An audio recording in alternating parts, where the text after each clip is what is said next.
tend to penalize people, say, who don't express their pain in ways that we value, right? You've overexpressed your pain. You've underexpressed your pain. You haven't expressed your pain. You're nagging me about your pain. That in and of itself is problematic. Like, listen to someone's pain. That's part of not the Hippocratic Oath, but the Oath of Maimonides.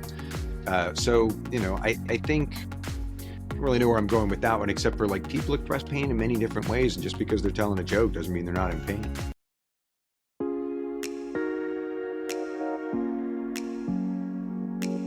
Hi, everyone. Welcome back. I'm Sonika Garcia. And I'm Brad Davidson, and this is Breaking the Code, a podcast that takes the BS out of behavioral science for marketers and non-marketers alike. We hope to arm you, our listeners, with the tools you need to make sense of behavioral science and to help you apply it to your work as communication extraordinaires. Welcome to episode 32. Today, we're going to be talking all about culture and how it shapes the way that we tell stories, specifically how we use emotion in storytelling. Obviously, this is really important to the work that we do. We are storytellers, but we also are tasked with understanding storytellers to be able to communicate and create solutions for them, whether it be patient stories, HCP stories, and really just understanding people's experiences. So, for example, as it applies to health, understanding how someone living in Singapore is living with and dealing with a rare disease and how they talk about the challenges that they face, comparing that to someone who's living with the same rare disease in rural Mississippi is important for us to know because we are a global network and we do research and have to really uncover these insights. So it's a topic that we've been talking about a lot, and we kind of want to start the discussion today and of course continue it as we kind of evolve this thinking and find more research behind it. So it's a big topic. I don't think we're going to get through like cultural emotions and different cultural tendencies and patterns of storytelling and stuff. Like that's just a huge topic, but it's super, super relevant to how we think about health and health delivery and wellness and all the rest of it. So yeah, it's hugely important. And I think it's interesting. I mean, I know, like, obviously as social scientists, I think we know that there are differences in the way that different cultures express things like pain or things related to their health condition. So we know that, but I think understanding certain nuances in language and dialogue, which I know, Brad, you have a lot more experience in, but having the tools to really understand the diversity in communication, specifically in emotion, because that's something that we are so interested in within healthcare marketing. So, pain, for example, how do we talk about it? What are the cultural influences of how we talk about it? Personal influences. I think sometimes language fails us. Language can be limiting in the way that we understand, the way that we express, and the way that people understand us. There's so much there, and to your point, like this is sort of what I really studied in many ways as a medical anthropologist starting out of my career, is not only how do people talk about what bothers them or their health and their wellness, but the disconnects between culturally appropriate ways of talking about things like pain. What really kicked this off was a discussion around the sort of known emergency room phenomenon where the culture you come from, perceived by the emergency room workers themselves, will filter how they view your expressions of pain. If you come from a culture that is known to the emergency room staff as a histrionic culture, and again, like put air quotes around all of this, right? But this is like real, this happens every day in emergency rooms. The problem is there's both truth to the idea that certain cultures express pain more verbally than others, but also individuals don't and occupations don't. And so it's hard to look at somebody, say, from a Hispanic background, which is sort of really the one that I'm trading off of right now. In New York City, in Washington Heights, for example, you'll get residents being taught, if someone comes in screaming in pain, you better make sure that they're actually in pain and not just screaming, kind of thing, right? And there's a lot of quite racist ways of expressing that. There's terms that I won't repeat on air, but that'll basically say like this person is in Hispanic pain, something like that.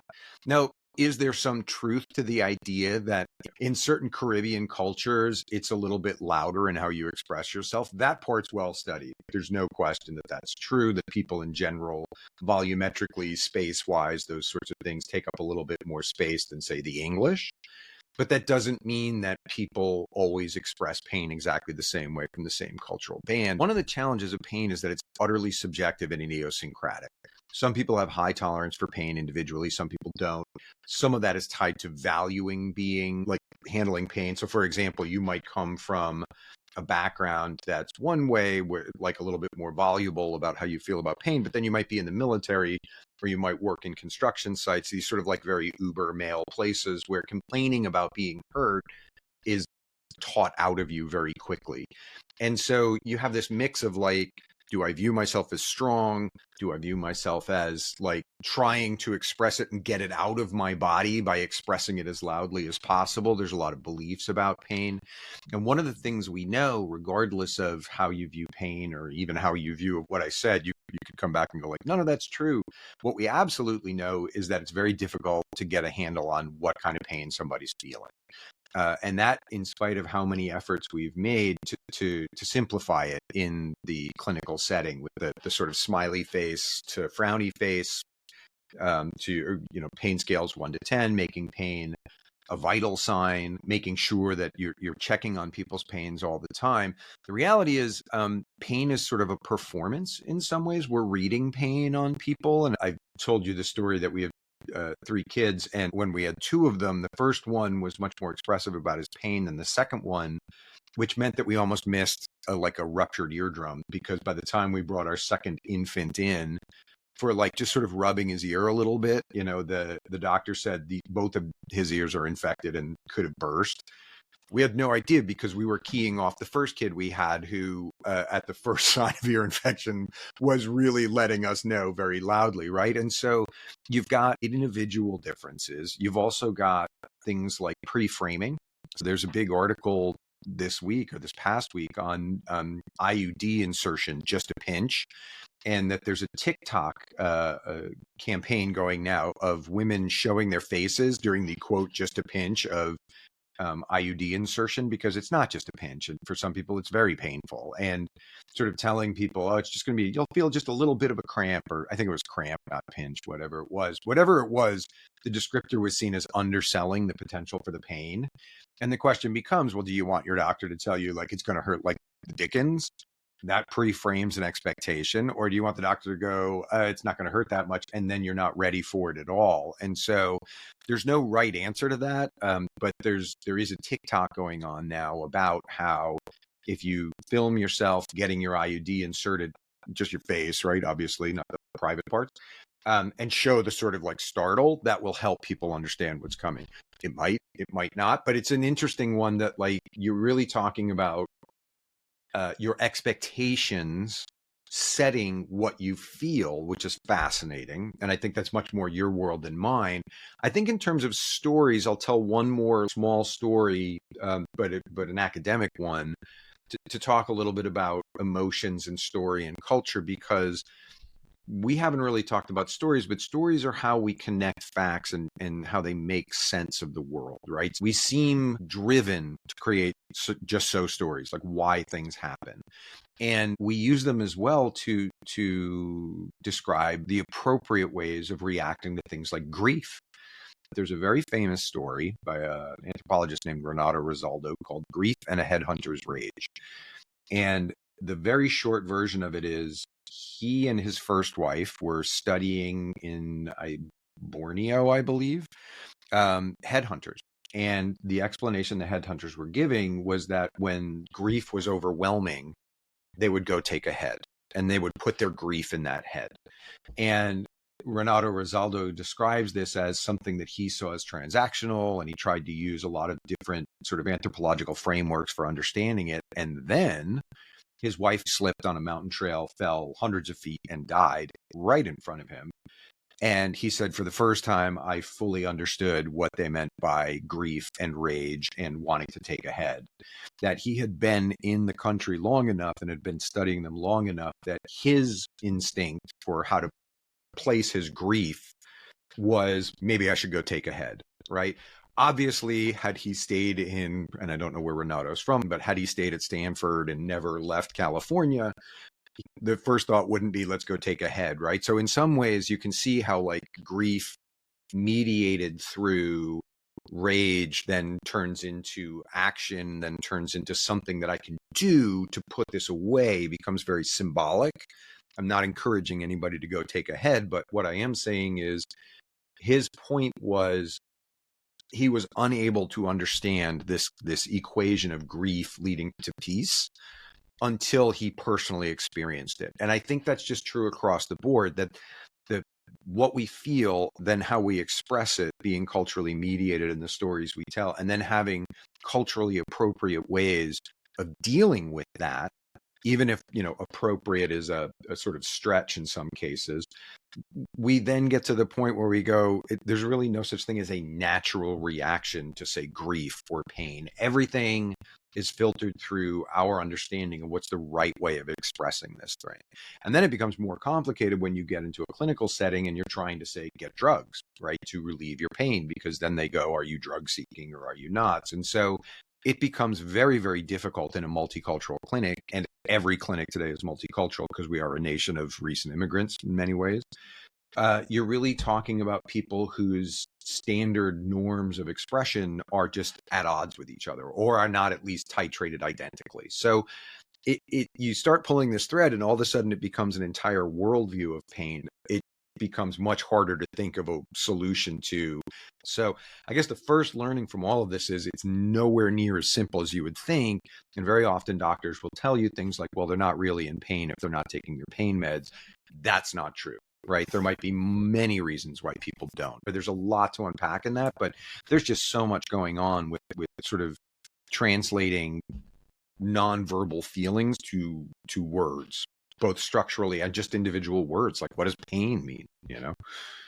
Well, that's interesting. And it kind of brings me back to like thinking about, well, if the question is, how is grief impacting you? Because I think like therapists and even doctor, like primary care doctors, people working in any area of mental health, like that's a very common topic that's brought up. It's the difference between someone saying, how does grief impact you? It makes me want to take a head, versus makes me want to, I don't want to be alive anymore. And it's something just, you take it to yourself, versus like, something that you would inflict on somebody else. Like, I think even little things like, I mean, they're not little, but like it's how you view yourself in the ecosystem of like grief. And if we're going to talk about grief, and this is a total side note, so I'll just sort of like dip a toe in and then I'll back off. Like, I don't think we had a good ritual to grieve all the things we lost for pandemic, right? I had a child who graduated high school in the middle of pandemic. I had a child who left middle school in a very small private school and entered high school in the middle of pandemic. She never got to say goodbye to anybody from that school. And they shut down, and we never saw many of them again, because by the time it opened back up, many of them had moved on. It's a longer story, right? But like, there was a lot that we lost during pandemic. People lost their senior year of high school, their senior year of college, their weddings, their honeymoons. We lost a lot. People, notably, people lost the ability to hold hands of their loved one while they passed away. One of my dad's college roommates passed away, and his wife wasn't allowed in the hospital. So I'm worried that we haven't actually had any sort of national or even global ritual to rid ourselves of that grief. Like, we all are short one head, as it were, like if we're going to use that. But yeah, it's very complicated how we feel and how we then sort of turn that feeling into action. Yeah, it's interesting. And something that I'll talk about quickly, just in doing research on this topic, because there's, like you said, so much to uncover. There was an article in The Behavioral Scientist. It's an online blog that I personally love. And it was an article that was titled How Culture Shapes the Stories That We Tell About Our Emotions. The whole premise of what the researchers did with that study was they were interested in how different people express common experiences differently, like specifically in relation to the emotion that they express. And so they had interviewed people living in North America and Western Europe, and they found, a lot of similarities naturally, I think, especially in the English speaking countries. And they thought, this is a very small sample size. Let's, get a completely different perspective. And they ended up going to Tanzania and interviewing a community that was a hunter and gatherer community to understand how they storytell about difficult experiences and how emotion shows up for them. In that specific study, they ended up finding out that those living in Tanzania, those individuals that they spoke to, their stories about grief and pain and frustration and unpleasant sort of experiences, they used emotion in the sense of explaining like a physical experience. So like pain, like it felt like my head was going to explode or my arm Right. got chopped off. It was very like, let me translate what's inside to like what's on the outside. Whereas those in the US and in parts of Europe kept it very emotional, like internally emotional. So, I felt frustrated. I felt taken advantage of. I felt, those sorts of explanations, and we'll link the article because I think it's a really interesting one. It is But that stuff's so interesting. Yeah. well, and then even more than just that, like they ended up finding out through a larger meta-analysis and like a larger research study that there are so many different ways that people express emotion, and not just in grief, but like in different stories. So like I'll just talk about a few, and I'm still kind of digging into the research. I think there's a lot there, but like I said, physical versus mental. People describe things as like how it's impacting their community. So like how I'm able to provide for my family or how this is impacting loved ones or people in my community. So like a shared experience is highlighted versus some people talk more about like an individual experience being Right. highlighted, Right. which I think is interesting and something there. Sometimes like more immediate needs are in focus, and sometimes it's more of like an This abstract stuff is goal. this stuff is so hard to get a handle on too, because especially when you start talking about non-Indo-European languages and really getting into different grammatical structures. There's Bill Hanks was the chair of the Department of Linguistics out at Berkeley for a while. He's a linguistic anthropologist, but his big thing is on like referential practice among the Maya and how they refer to like time and place and space. And basically, no matter what Bill says, I don't understand it because I don't speak Mayan, and he's translating it into English, and he's trying to use English language to refer to sort of Mayan concepts that he fully understands. The basic point is the language we use and the culture we use shape how we perceive time, shape how we perceive place, not just like the boundaries of place, but what place is, right? Pain is one of those things where there's metaphorical pain, the pain of loss, the pain of missing someone, the pain of grief. That is very different than the pain of sticking a nail through your foot, right? Like that actually is physical pain. That's the non-metaphorical pain. And we have an open question as to like psychosomatic pain, referred pain, phantom pain, established pain, neuropathic pain. We have all these words for the mechanisms of pain, real biological pain and metaphorical pain. But when it comes to describing your own pain, the vocabulary doesn't translate. You can use the words, but I won't understand it. You could tell me what it was like to go through labor and delivery. I won't understand it. All I will be able to do as a medical professional is go, should I intervene or shouldn't I? It's just so complicated. And it becomes very complicated to give like, quote, culturally appropriate care because it is not possible to know the worldview of every human who walks into your office. You just have to try. Yeah. And bringing it back to like something really important, the whole like if you're a doctor lens, how can you understand different cultures and how they express themselves? But I think also just from like a research standpoint, I think a lot of times we're used to doing like research in the Western world and the science on emotion and interpreting research to create an output. And what we end up doing is thinking that the way that we express emotion is the norm, but it's not, because we see that many cultures express it differently as this hunters and gatherers community. But I think it's important to find a more sophisticated way and like more sophisticated tools for really understanding the stories that people tell and like what to pay attention for, because I don't think that we have that just yet.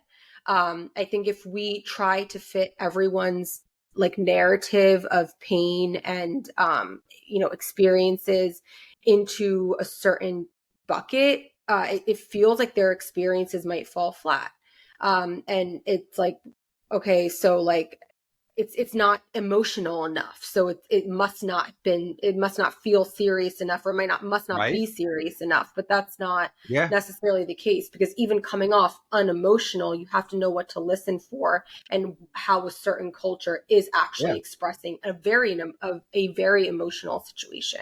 So that's a rugby ball over my shoulder there, and I'm a rugby coach, and that's an ethos of you don't complain, like you have to be injured to complain. And they make a big distinction between hurt and injured. Hurt is an owie, injured is you can't continue. Are you hurt or are you injured? If you're hurt, shut up. But all of this sort of makes it as well like unidirectional. So I want to tee Gabe up a little bit here, because the other thing we talked about is sometimes people just make fun of their own pain. Like that's a very legitimate coping mechanism. Comics do it all the time.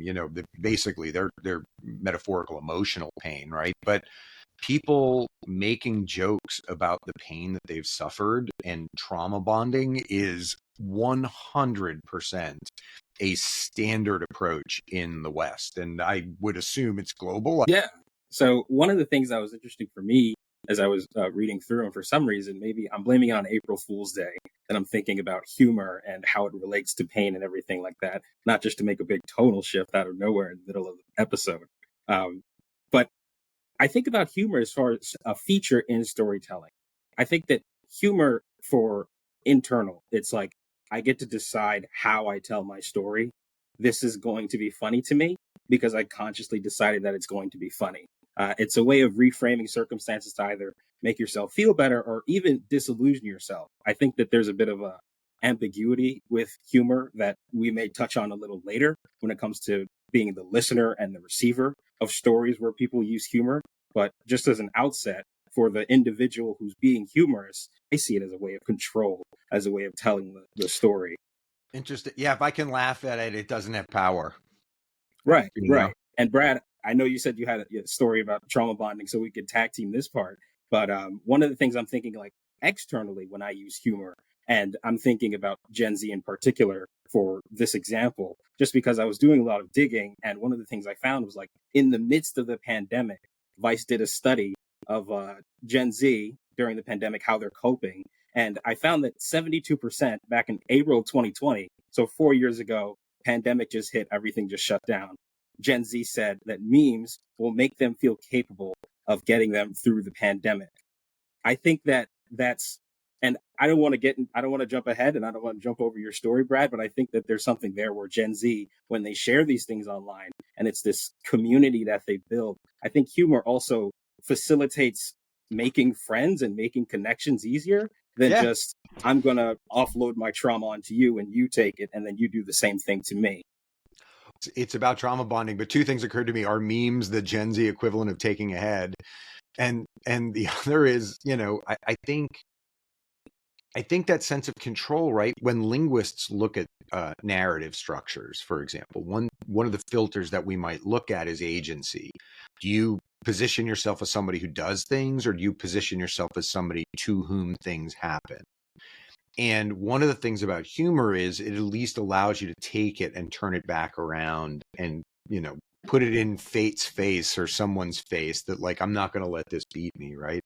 And the other is, and I don't even know where to put this, but it was just funny because you had brought up trauma. You had used the word trauma bonding, and I'm, like everyone, spending far too much time on, videos and stuff these days. And there's a guy I follow who's been in the military, and he's so funny. And he talks about things like, if you've been in the military, you'll understand why you could stand in the rain at your new job for hours and hours and hours and hours and hours and not complain, but be very upset if you lost your special card that gets you in the building and stuff. Like, I've never been in the military, but I assume these are things that would make sense. But someone apparently, he told the story about someone sent a therapist to them, and they all basically just told the most horrible jokes.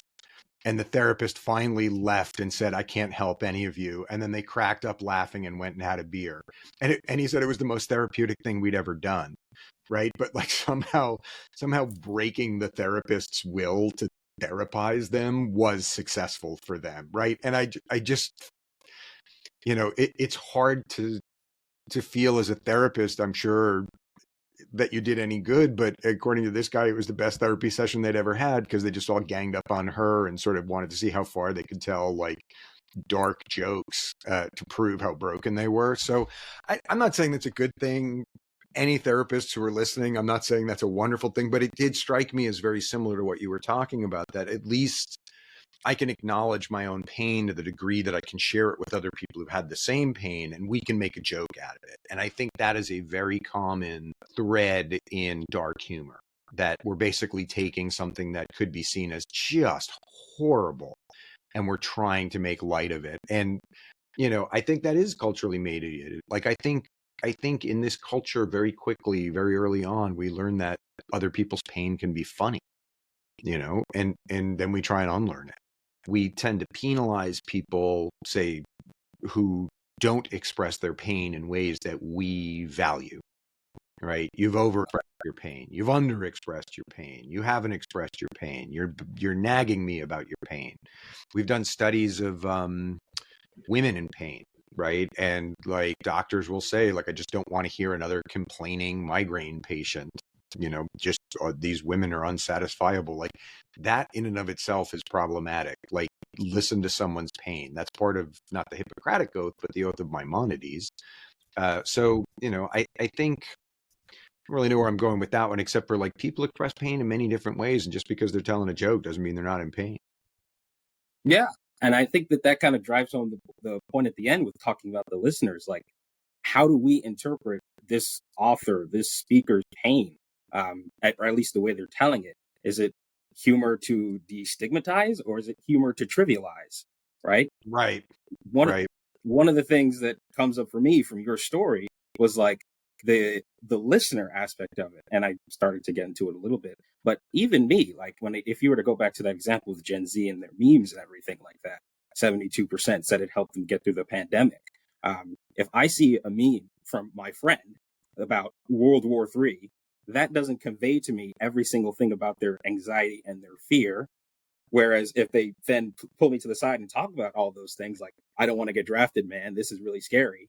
I think that instead of, like you were saying, like Sanika was saying earlier in the conversation, instead of taking that meme and dismissing it, we can use both in aggregate to get a full understanding of everything about how this person is working, and to tie it into the medical aspect, at least from how I see it, it's like what we say, it's you are more than your pain. You are more than your illness. So even in how you express it, if we go into research, for example, expecting Gen Z, for example, to express their mental health in very, systematic, this is what's happening to me, this is how I'm coping with it ways, and we're bombarded with memes, one thought could be, well, they don't take mental health seriously. What's the big deal here? When it could really be like, what's actually going on here? Why is it struggling to talk about it? Because humor is a way to cope, but I find it as a way to talk around an issue instead of talking about it. It's to make the difficult lighter and easier to talk about. So I think as listeners, at least as researchers, it's taking everything in aggregate, just not just what we expect to see and the emotion that we expect to come through, but even if someone's trying to be funny, even if we interpret it as a little morbid, I think there's a method to the madness, if you will. I feel like that's a great point to kind of wrap up on, and that like we need to and you both touch on it, we need better ways to understand and capture, the richness and the value in different descriptors of emotion and pain, even if it's not the way that we would describe things or the way that we're used to hearing things described, specifically as in our role as marketers and social scientists. And then bringing it back to health, I think, how should an HCP or any sort of solutions provider interact with a patient who focuses more on, let's say, physical versus psychological impact of disease.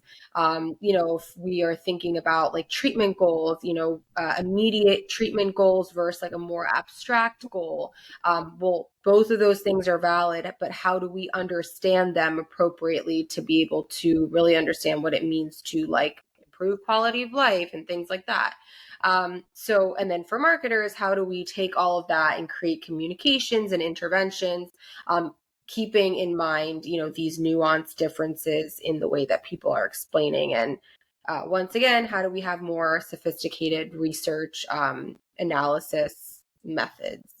Well, I think, I think self-reported pain scales and all the rest of it, they're the best we've got. But one thing that I would really encourage us to do is think that the biology is much simpler for doctors to understand right now than the rest of it, right? Like, and as visits get shorter and shorter and shorter, you really are in a transactional space where, everything that, Gabe, you were talking about, and Sanika, you were talking about, and I was talking about, there's almost no chance you're going to pick up on any of that in an 11-minute visit, right? What you're left with is the biological measures of the tests. And is it working, right? So think about antidepressants, How do you know if someone's less depressed unless you really talk to them and understand, Gabe, to your point, like how they use humor, how they personally use humor, how their culture uses humor. This is where, cultural competence becomes so difficult to measure. It's idiosyncratic. It is group oriented. It is about what you've learned. I am reminded that I spent 6 months in a very multicultural public health clinic in Northern California for my dissertation. And I remember walking out going, I know less than when I started as to what the right answer is. So, we've talked throughout the year and a half we've had this podcast about things like culturally mediated appropriate medical interaction. Some people want a doctor who's sort of like kind of very removed from them. It makes them feel safe, makes them much more capable of expressing themselves, So it comes down to, a lot of the stuff that we deal with right now is about quality of life. Are people, living their best life, as the kids say? And it's hard to know. It's really hard to know. We can measure the biology. It's hard to measure the illness part, the sort of lived experience part. And it's so much more complicated than people give it credit for. But I'm not even sure what this podcast was about anymore. I think it was about pain and storytelling and cross-culturalism, but it's probably about all of that. And, good places I need to wrap. I'm Brad Davidson. I'm Sanika Garcia. And I'm Gabriel Allen Cummings. Until next time, thanks for listening. Thanks, guys. Bye. Bye. Breaking the Code is a podcast created and produced by Havas Health and U's Medical Anthropology Department. Hosted by Brad Davidson and Sanika Garcia. Content and post-production audio editing done by Gabriel Allen Cummings. And inspiration from all of you. Thank you for listening and for your continued support. If you enjoy these episodes, we would love to hear from you. Please leave a rating, subscribe, and send us a message to our mailbox at medicalanthropology@havas.com. Until next time.